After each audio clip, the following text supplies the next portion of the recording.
Հաջորդ օրը Միացյալ Նահանգները եւ ամբողջ ՆԱՏՕ-ի դեպ առանձին իհարկե ՆԱՏՕ-ի երկրները Եվրոպայում սկսեցին անել իրենց ռազմախաղերը strategiական զորքերի, strategic command-ը սկսեց իր միջուկային բոլոր սիստեմները տրիադան, որ ասում են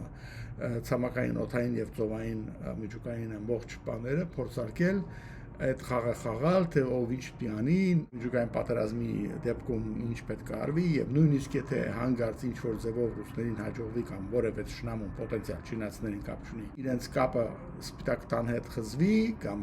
Պենտագոնի հետ, իրենք ինչ միջոցներ պետք է ձեռնարկեն։ Առանց մեծ թատրոնի հերոստատիվ դրա մասին չեն խոսում, իդեպ ասեմ, սա տարին երկու անգամ անում իրենք, ուղղակի այս անգամ շատ լավ համընկնեց հաջորդ օրը Պուտինի այդ թատրոնից հետո իրենց ուրիշ բան ավելի կարևոր եղավ, որ իհարկե խոսք էր գնում երկար ժամանակ, հիշում եք, որ թե արդյոք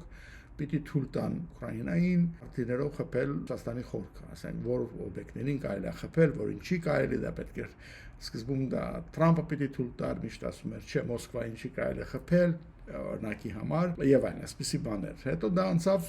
Վենսին, այդ վայս պրեզիդենտի ոնց որ բանի տակ մտավ եւ վերջին նորությունն ինչ էր, որ դա արդեն վայս պրեզիդենտից էլ Վենսից էլ վերցեցին եւ թռնելով պաշտպանության նախարարի գլխի վրայով միանգամից այդ իրավունքը որոշելու թիրախները Ռուսաստանում որևէ դա խորքում կամ եւ այլն ամերիկյան գեներալին, որը նստած է Եվրոպայում, այսինքն ՆԱՏՕ-ի հրամանատարն է։ Հիմա սա արդեն մեծ փոփոխություն է, այն իմաստով, որ երբ որ դու մտածում ես, որ իրավիճակը շատ լուրջ է, լարված է եւ կարող է պատահի հանգարց սկսվի միջուկային պատերազմի վայրն, ընդհանրապես այսպիսի որոշումները չես թողնում գեներալներին, միշտ մտածում են մի խելառ գեներալ մի բան կանի հանգարց։